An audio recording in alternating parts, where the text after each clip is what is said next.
All right. Whew. Hi, everyone. Welcome back to Vegans, Veggies, and Vibes. My name is Karis. And I'm Amarais. And today we're going to be cooking Poké Bowls. So to start out, we're going to start by blanching the tomatoes. So to prep those, you're going to take your large beefsteak / regular tomato. Look at how shiny and beautiful. Oh, I just threw them somewhere. Ah, right here. You're going to take, I like large knives, personally, and you're going to score an X onto the bottom of the tomato. So be careful, don't cut yourself, but gently score into the skin of the tomato. Like that. I don't know if you can see it. There's a nice little X in the bottom. Set that to the side and score your other 2 tomatoes. 2 or 3, however many you decided you wanted. Today we're going with 3 tomatoes. That seemed like a pretty good amount for us.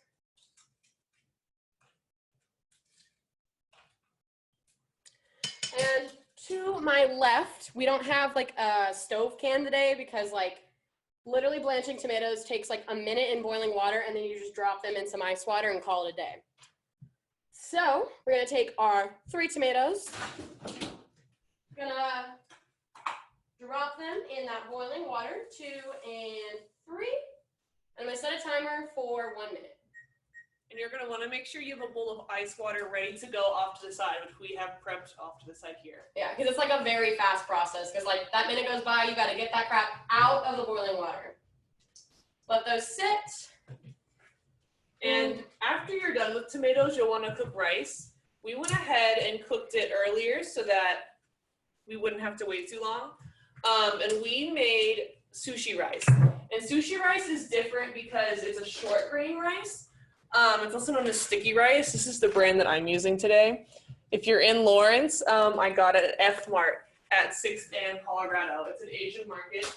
But we cooked that, and it also cooks with a little bit less water. It's not a 2-to-1 ratio like regular like jasmine rice. It's more like 1 1/4 ratio. And then to make it sticky like sushi rice, you want to season it, and you season it with salt, sugar, and rice wine vinegar. I like to buy something that's already made because you have to boil it to get everything combined. And so this is what I'm using now. A lot of times it'll just say like salad seasoning or rice seasoning, but you just want in the ingredients to have salt, sugar, and vinegar. So in the background here, my minute timer has gone off, so I'm taking a nice slotted spoon and not burning myself while I empty the tomatoes out of the boiling water. Is it real hot? Nah, I just don't want to drop it. Solid, didn't spill over this time. I'm going to turn off our stove, you know, safety first. And I'm going to move this bowl of icy tomatoes over where y'all can see them.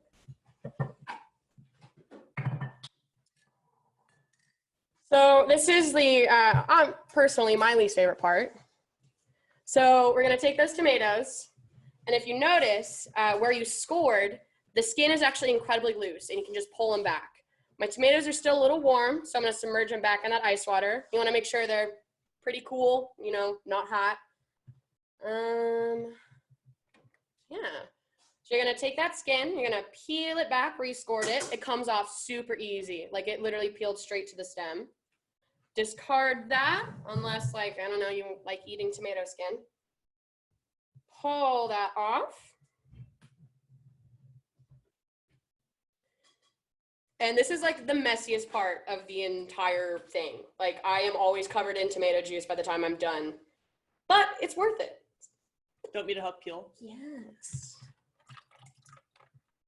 And the rice, once I added the rice vinegar, salt, and sugar mixture to it, I went ahead and just mixed it and then covered it so it could cool off to the side. When you're making sushi, you want your rice to be cool. For the bowls, it doesn't really matter, it's your preference. I like my rice not hot though. I like it more on the cool side. Whew. Yeah, this is definitely the longest part. Yeah. So once you get all that skin off, which we will have off in like 2 shakes of a lamb's tail, maybe. Sometimes like the tomato will fight you. And you might like pull off a chunk of like what we like the meatier part. Don't worry about it. You're still gonna get plenty of fake fish for later. Peel off all that skin because it's gross and you probably don't want to eat it. Oh my God, I can't get it off. The other one's peeled so easily. Yeah. These ones are mad. Maybe I didn't let them start. All right, this one's ready to go if you want to start. Yeah. All right. So taking your naked tomato, I'm gonna go ahead and whip out my big knife again. And I normally first I cut off the stem. So I'm just gonna make a clean slice down the top. Get that bad boy out of here because nobody wants to eat that. Discard. Whoop. And then I chop our tomato in half. So as you can see, it looks like a tomato. So I normally then quarter the tomato. And my least favorite part of the tomato is the little gobbledygooby bits in the seeds. So don't need those for your poke bowls. So you're gonna take your knife, don't cut yourself, be very careful, and gently just scoop out the middle. And it comes out super easy. We'll go ahead and pop that out. Discard. And then I normally use my fingers, you can use your knife, however, and scoop out the rest of the seed goo. And then, so I'll go ahead and do that for the rest of my tomato quarters. Go in, scoop. Make sure you get the little piece of stem that's still kind of left there on the inside there. Get that all cut out.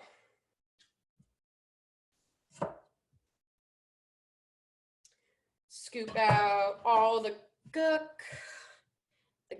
get that all out of there.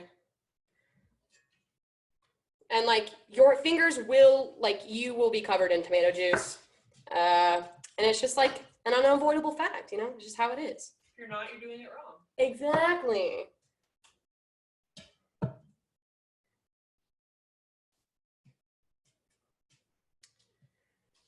All right, we are almost done with our quarters here. One last little maneuver with that knife. Followed by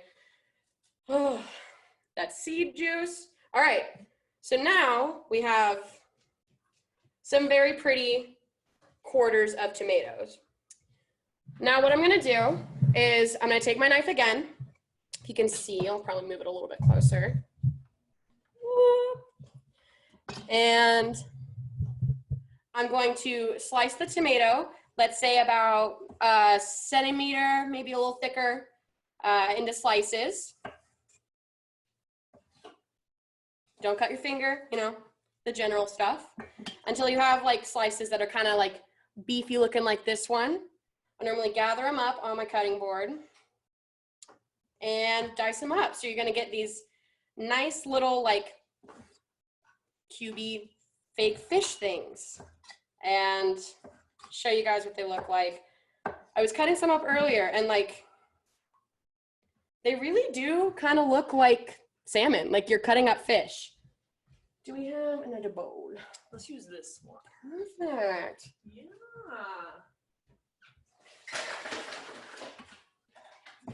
Cut these up a little smaller. Yeah, I made them a little on the big side. That's all right. So to kind of speed up the process, because it does take forever. Amarais is in the background chopping tomatoes for me. But once you got all these cubes, we still have 3 more quarters to work through. So we'll go ahead and just, there we go. All right. Get those off your cutting board, out of the way, into your bowl for later marinating. And your cubes can be however big, however small you want them, depending on how much of the fish you want, or how much of that texture you want in your poke bowl. Gonna go at it again with my slices.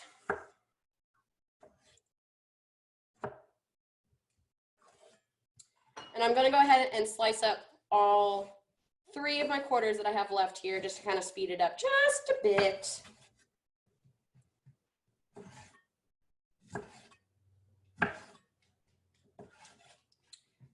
Gather these bad boys up so we can cube them.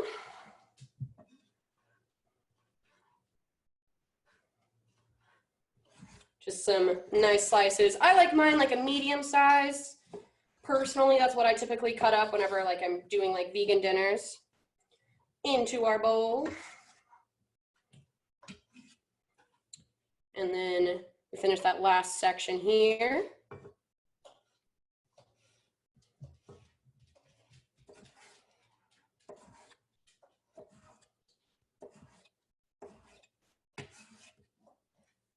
And into the bowl.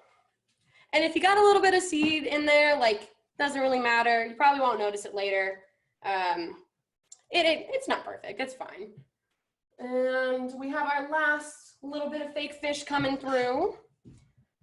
Your cutting board is gonna look like you just massacred a bunch of tomatoes. It's part of the trade, you know, part of the job.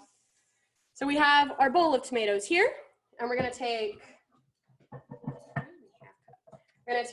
half a cup of sesame oil. And I'm currently using a 1/4 cup measurement, so give me just a little second. There is 1/4 cup. Half a cup of sesame oil. And the sesame oil is important. Using other oils does not give it the same flavor. Sesame oil has a very specific kind of, I wouldn't say smoky flavor. Kind of nutty. Yeah, nutty, that's the word I'm looking for. It has a very nutty flavor, and that's what helps give the tomato the fishy flavor. Now I'm adding in another, like a half cup of some soy sauce. You can use tamari, which is just like the gluten-free version. We have soy sauce on hand, specifically low sodium. Getting that last 1/4 cup in there. Whoop. Alrighty, and then I'm gonna give it a little stir because, like, if you notice in the bowl, I don't know if you can see it or not, but like the soy sauce and oil are kind of separated in the bowl here. So give them a little stir around, mix up those wonderful sauce.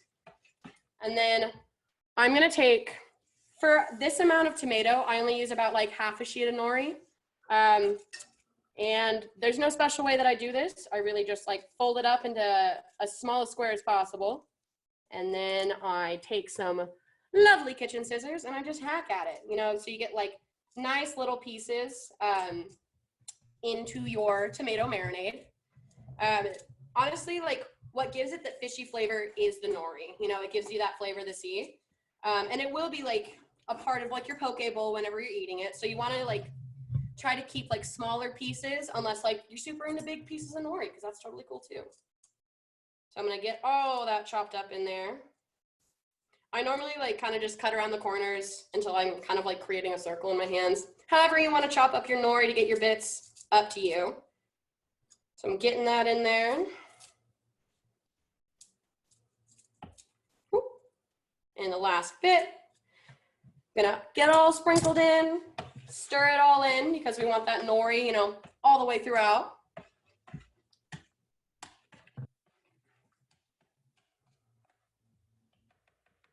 I don't know if you can see, we got like little bits of nori floating in there, marinating, you know, treating the tomato well. And then I normally take a piece of plastic wrap. We got some plastic wrap. Maybe, possibly. I don't know how to.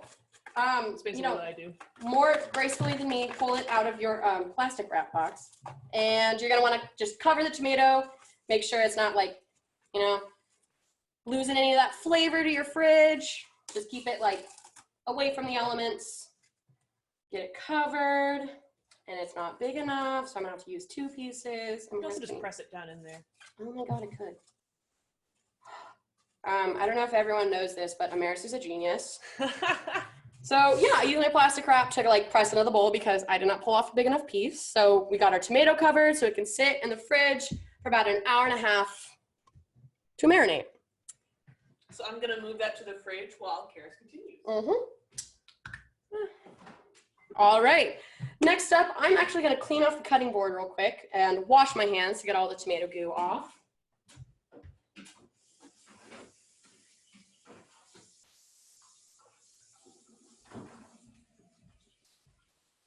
Which towel did you use to wipe off earlier? Thank you.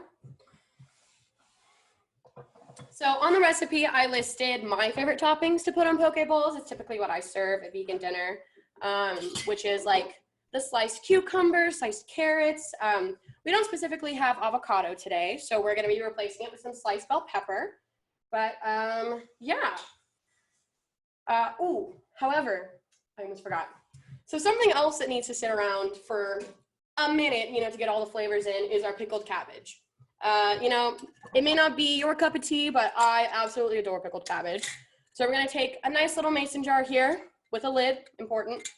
And then we're gonna chop up, I already have a little bit of cabbage chopped up, but show you like this cabbage chopping technique.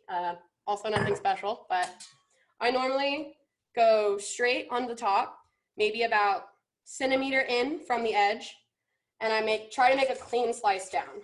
Sometimes it's hard, sometimes, you know, you gotta kind of saw through it, but you're gonna push down so we have like a nice little, little coin of cabbage. And then we're gonna take that, and I normally just, let's see if you can see that, yeah.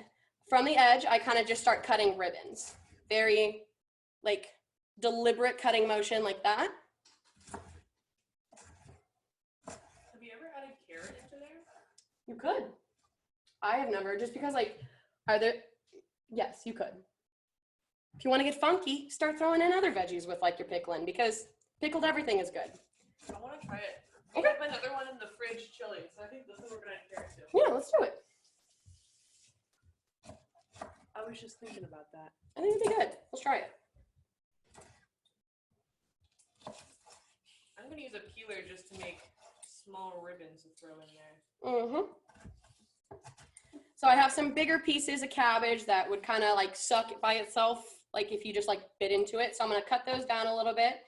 Ideally, you want like some nice like chunks like this. I don't know if you can see that. Something that's like just a nice ribbon of it, so you're not like biting into too much cabbage if you want that as your topping. I'm gonna break apart these like pieces of cabbage that I've just chopped up here.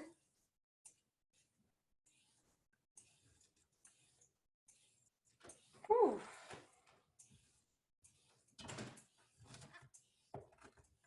And always feel free to take recipes and play with them. Like right now, we're adding carrot just because I felt like it and we had it. Mm-hmm. That's my favorite thing to do, is to look in the fridge or in the pantry and say, what do I have? What can I make a meal out of? And just throw something together. I think that's the easiest way to cook. That's how I learned to cook, is just what do you have? What can you make out of it? And it helps you with flavors and figuring out what goes together and what doesn't. Because not everything will be amazing, but it'll all be edible. It'll all be edible, I heard.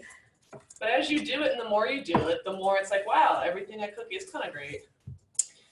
Whew. All right, so I'm just gonna load the cabbage into the jar. You know, as best you can. Carrot. Do you want to like maybe chop them down so like they're more like Yeah, that's probably a bite-sized? good idea. Uno momento. So I'm just gonna like give these a little chop because they're kind of long pieces. We have long carrots, so they're a little more bite-sized. Just gonna take my knife and just like give it a quick like rough chop, just so a little more, again, say the word again, bite-sized. So here, let's mix it all together. Yeah. We're gonna undo all the work Karis just did, putting it in All right. the jar. I will survive somehow. All right, gonna get all that in there, all that yummy goodness. Ooh, do you want to fill up this jar again, or like how much do you think we should put in? Because we do have all that extra over there. We'll just put whatever we just made in there. All right, that sounds Yeah. good. Should have extra cabbage though. Good for salads. Good for salads, good for soups, good for beer rocks, which is not a vegan dish, but very easily could be. Very easily could be. Isn't it like beef that's in it? Yeah, but they use cabbage as a filler. Mm-hmm. Yeah, it's pretty good. basically beef, cheese, cabbage, no, beef, onion, cabbage, and salt and pepper. Whew. So since this jar is like a little big, I had some measurements in the recipe where I think I called for like 1/4 to 1/2 cup. I'm personally gonna eyeball it. So I'm gonna do equal parts of distilled white vinegar and red wine vinegar. Go ahead and get that bad boy in there. And probably finish the vinegar off. Nice. And however much you end up putting in, you want to make sure that you are covering your cabbage in your vinegary goodness. Make sure it all gets pickled. Just gonna top that off with red wine vinegar. All covered. And then next up, it calls for about a teaspoon, if you want, of sugar and salt. It's important you get both. You can eyeball this, you can add however much you want. Go ahead and get that teaspoon in there of that sugar. And a teaspoon of salt. I'm glad you knew to screw that off. I just realized I didn't tell you. No, it's okay. I thought you shook it in last time. Just like, and a teaspoon of salt. And this is my favorite part. Put on that lid very tightly. It's important, very tightly. And you shake it. Make sure all of the vinegar, salt, sugar, all of that's mixed around, coating the cabbage and carrots. And you're gonna let that sit at room temperature, this lovely pickled cabbage and carrot mixture, for about an hour, you know, just like basically until you eat. This is one of those things where like it keeps for a long time, so it's okay if like you don't use it all in your bowls, because like as it sits longer and you have it longer, it tastes better because it's pickling more. But normally about an hour is what I do for like immediate serving.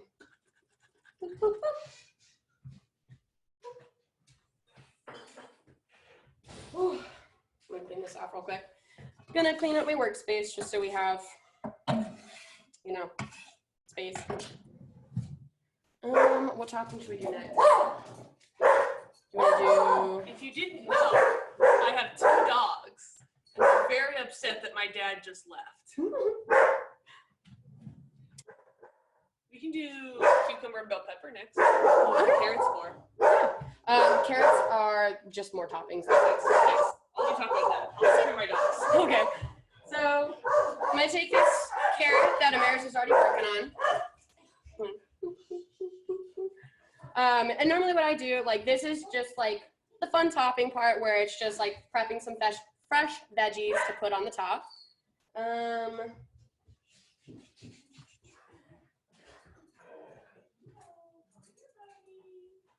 So I'm gonna take the peeler and just like press down. So we have, again, some more like little carrot ribbons. And we have 3 large carrots here. You can make however little or much carrot topping as you want. I'm gonna go through and just make a pile. Normally when I do this, because like the harder you press on your carrot, the thicker your ribbons will become. So like the very first one I did, very thin, and then this one pretty thick. I like mine thicker. You could do yours thinner. Totally up to you. And like as you get down more into the carrot, it widens, so it's easier to get those bigger strips. So you're gonna keep peeling away. I'm gonna flip it around too, so I can get, you know, pretty even. Because eventually, like the carrot will like probably break in half. But I'm gonna try to get as much out of this carrot as possible. And whatever, because like there comes a certain point where it is, can't even see what it is. Whoop, here we go, nice little carrot pile. There comes a point where it gets really hard to keep peeling your carrot because it gets very thin. We're starting to get to that point where it's like very like pencil-y, very flimsy, very hard to peel. You can just save those as a snack. Normally when I make vegan dinners, I just like peel as much as I can and then I eat the rest. You see my dog hiding right now? Nikito. He knows I'm trying to put him in a back room so he won't see my dad and bark. So he's hiding under a table. It's like, she can't see me. Amarais, would you like some carrot? Yes. So we got flimsy carrot. It's now time for snacking. Whoop. I think, how much carrot do you want? You want to do all 3? Let's do 2. 2? Sounds good. So I'm going to go ahead and peel this as well. Make sure I get all like the outer skin off. That's completely up to you. You can use the outer skin if you want. I just like the way it looks when it's like already peeled and you got that nice just like bright orange, smooth carrot. So I'll go ahead and do that right now. And whenever you're peeling, you want to make sure you're doing like long, deliberate strokes.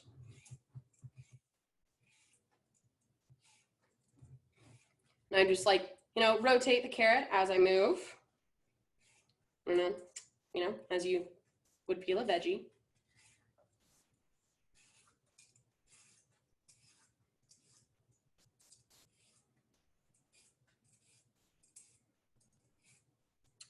All right, that's looking pretty good.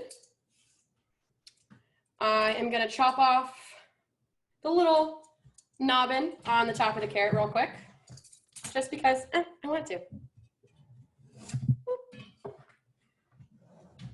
And then we're gonna get back to the peeling, you know? Getting those nice carrot strips. So remember, like long, deliberate strokes with a decent amount of pressure. Like obviously you don't wanna like annihilate the carrot, but you wanna get some good solid ribbons. Wait, ribbons, there we go.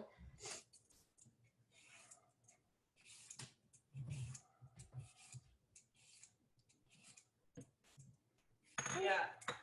For the most part, you can get whatever toppings you want. Like we got guacamole to put on top because all the avocados at the store were rock hard, which means they are not ripe and ready to eat. No.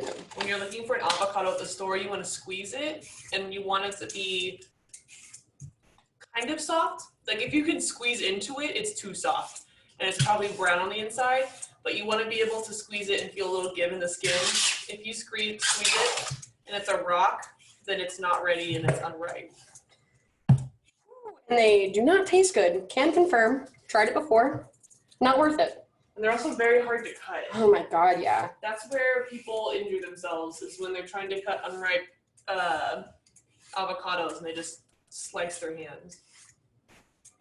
All right, I'm gonna finish off this carrot pretty quickly. Put it in a bowl just for presentation. Yes, oh, beautiful. Boop, boop.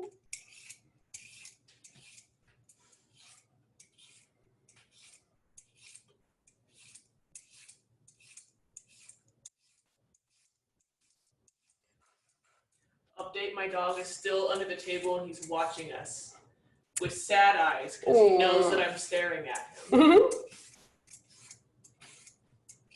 All right. Ugh. Personally, my hands are getting tired of peeling this, and I feel like we have enough carrots. So. I think we have plenty. You're doing great. I'm going to eat the rest of this.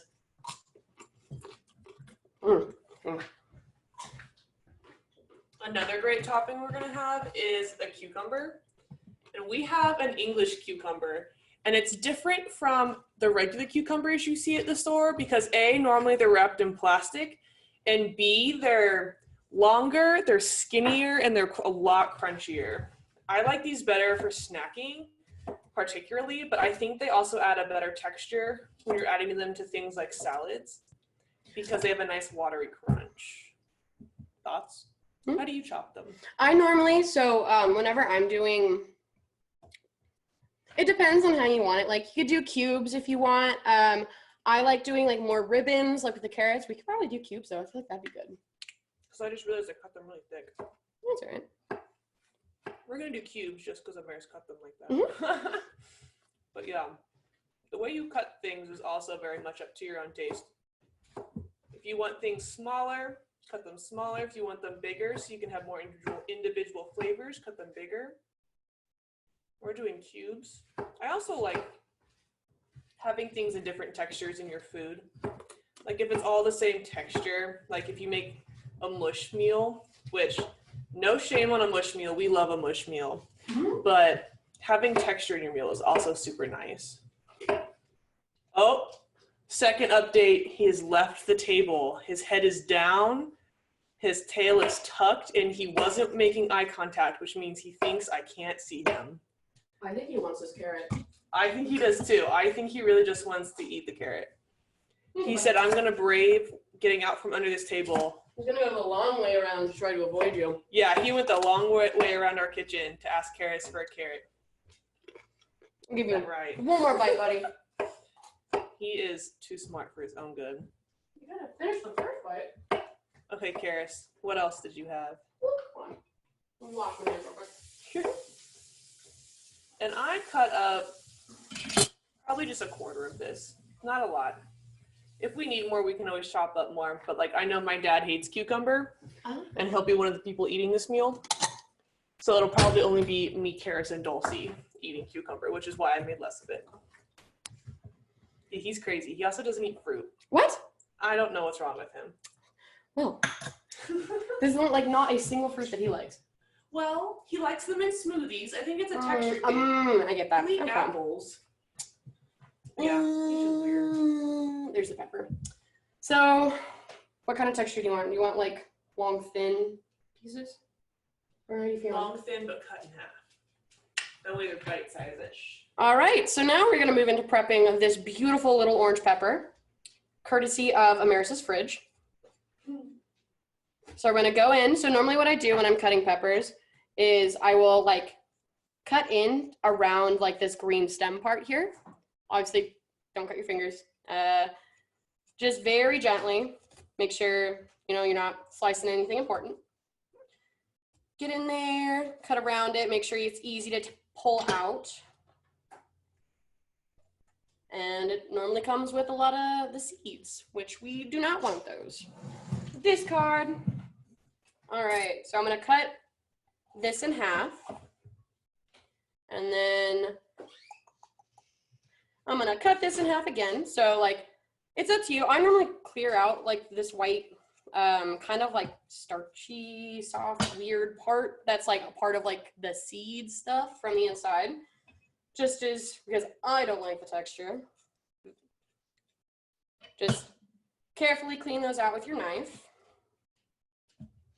And like, if you notice like you have some seeds caught on this, like in the center, I normally just like give it a little tap on my cutting board and they all come like flying out. Carefully. And then we're gonna do the same with the other half. Carefully clear out the white bits, clear out those seeds.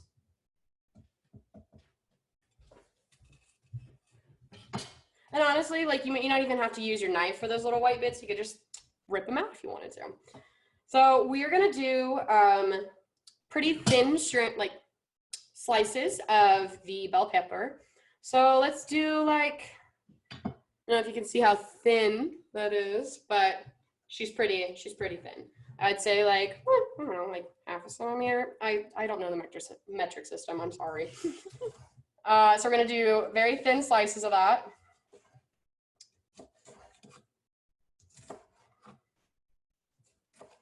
And like, it's a lot easier to cut thin slices if you have a pretty sharp knife, because if it's not very sharp, it kind of just like pummels it. And then I'm gonna take these lovely little thin strands, gather them up, you know, give them a quick chop in half. And that is our final topping. So I'll go ahead and finish the rest of the quarters. You got a bowl? I do.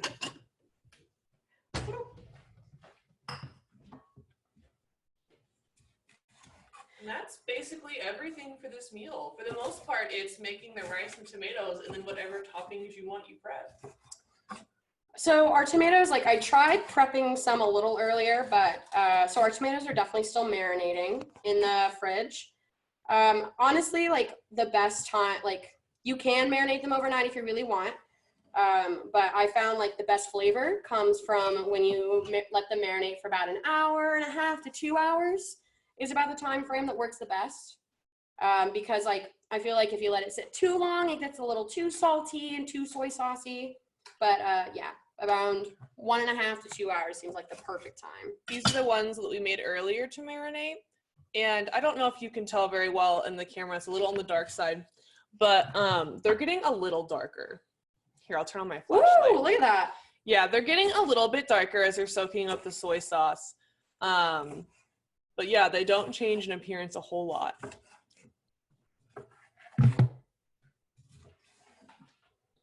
All right, so once we have all of our toppings prepped, quickly clear this out.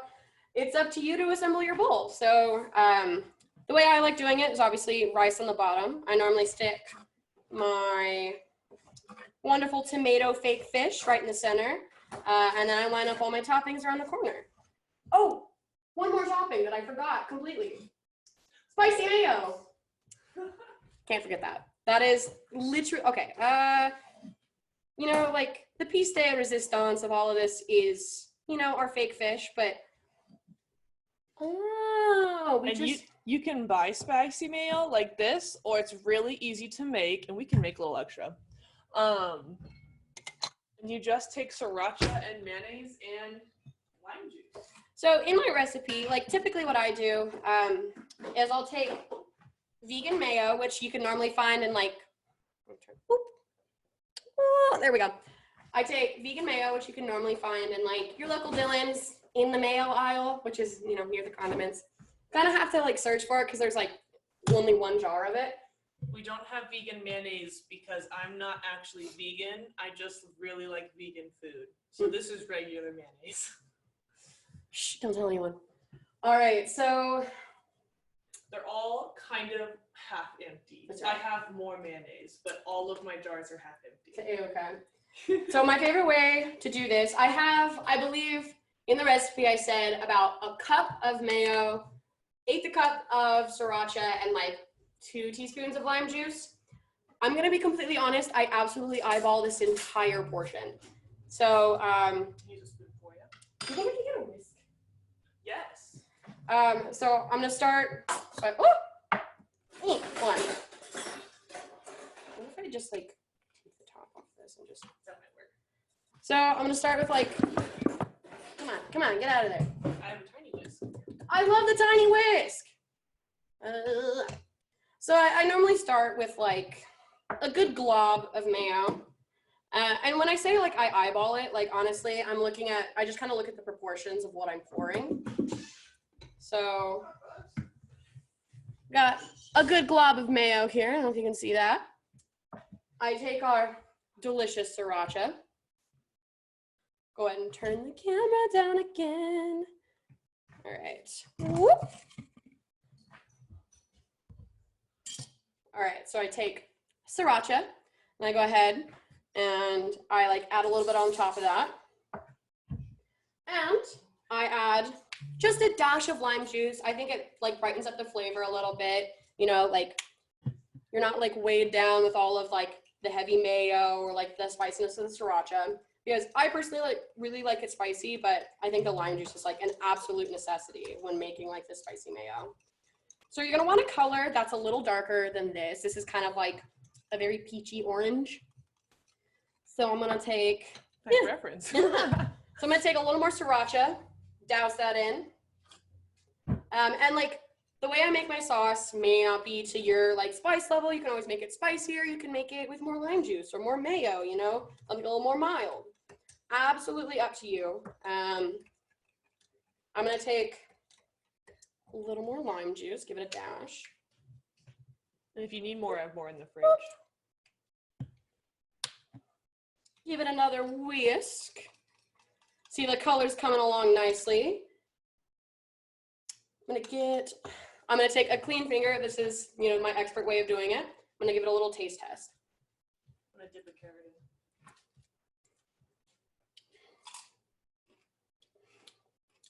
There's more lime juice and mayo.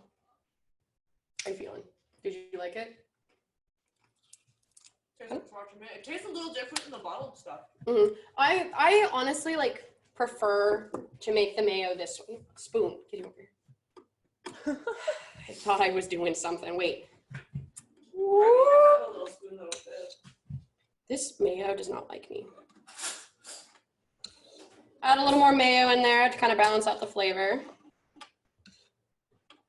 And like honestly, like every single time that I make this, it's completely experimental because I'm just kind of like throwing things together. And that's my favorite way to cook, is just to eyeball it and have a great time. So give it another whisk. Ooh, and do you want to give them the vibe of the week? Oh, yes. Okay, so before we finish, I decided that this week's vibe is going to be the song Tomato. Wait, let me look me in the eyes. There we go. It's going to be the song Tomato Can by, what is it, The Arcs? Yes. It's, you know, since the main dish is a fake fish tomato, And right now as we're filming, it's, you know, kind of a rainy day, and it's kind of more of like a more rainy day song. Yeah. It's a pretty chill vibe.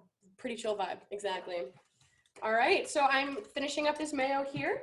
Now we're just waiting on our tomatoes to finish marinating, and then you assemble. Yeah, and that's all we have for you.